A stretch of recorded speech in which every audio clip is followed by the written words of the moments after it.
To you by Pharmacyclics as our main sponsor tonight.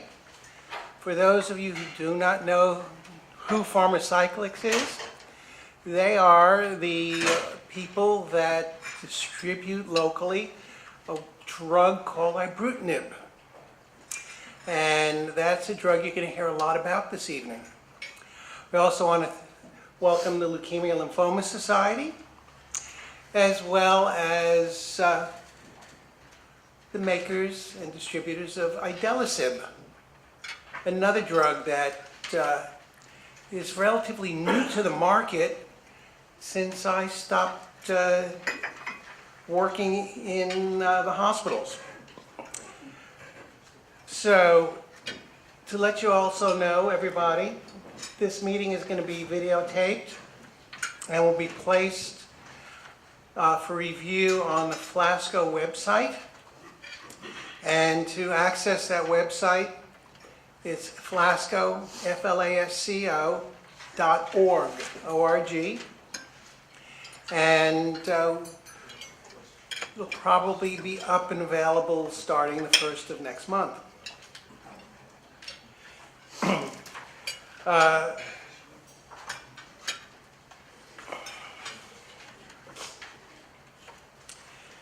After the meeting, where we're going to have Dr. Alradi and Dr. Guthrie speak about the diagnosis, treatment, and management of chronic lymphocytic leukemia, we will take questions and answers. We can't take answers, we give answers. But we'll be happy to address all questions. So there are cards on your table. If you can write the questions down, and then Julie or Dorothy or Seth or somebody will come around and pick up the questions for us, and we'll try and answer them. There will be some additional brochures and parting gifts at the sign-in table on your way out. If you stop there, you'll find out what the goodies are. Let me tell you a little bit about the Florida Society of Clinical Oncology. It's a nonprofit organization that's dedicated to education of physicians and civilians. We don't want to call you patients, but people afflicted with any of the hematologic or solid tumors. We're an organization that now has over 2,500 members. Among our members are physicians, nearly 800 physicians, physician assistants, nurse practitioners, pharmacists who are oncologic pharmacists, as well as oncology nurse managers, otherwise known as navigators. And we have one of our navigators here tonight, and I'd like to welcome her. She does a lot to help with supporting and assisting patients with malignant diseases. Flasco's objective and mission is to advocate for cancer patients and their families, as well as doing educational events such as this one this evening. The goals of our advocacy program are to reach out to the people that make the rules and regulations and try and influence legislators, insurance companies to allow for the physicians to prescribe for their patients without interference.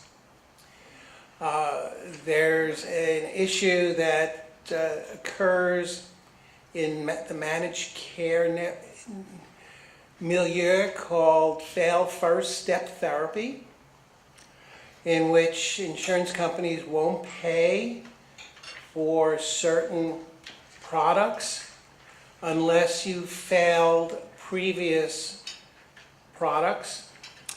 Most of the time, the previous products are the lesser expensive products. And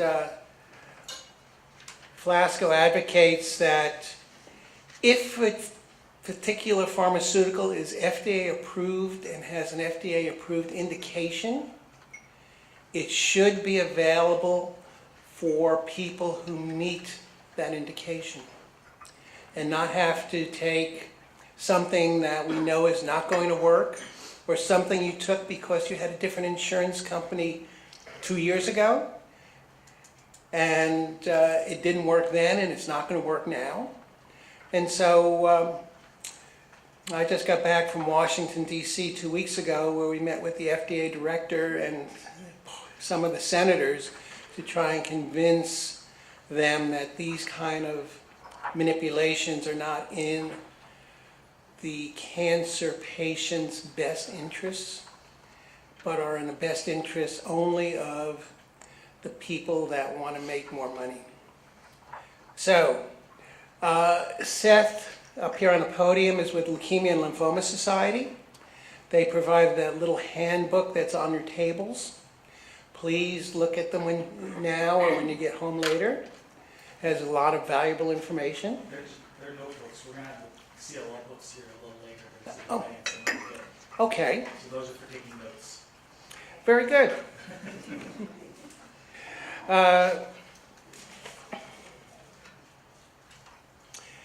Sitting up here, first on the podium is Dr. Troy Guthrie, and next to him is Dr.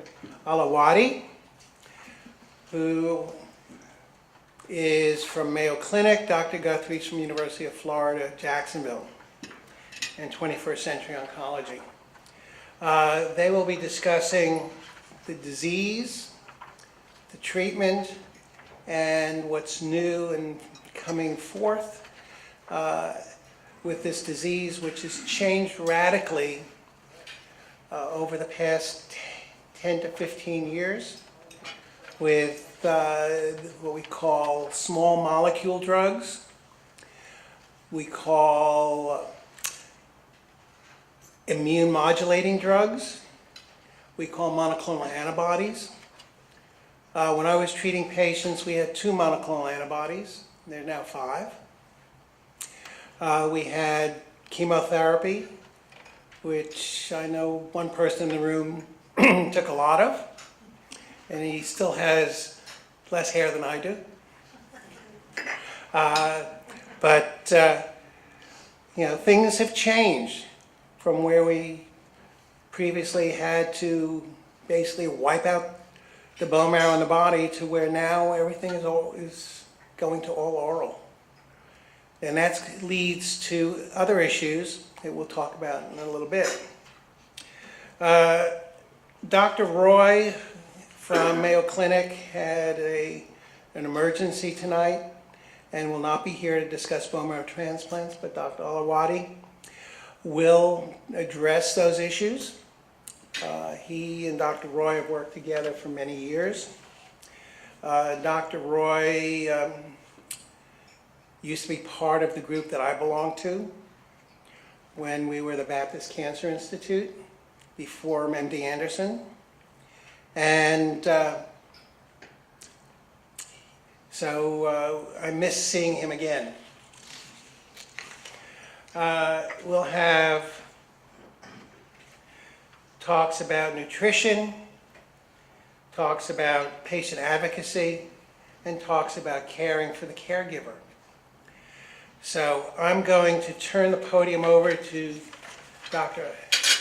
Alawati and let him talk about what is CLL.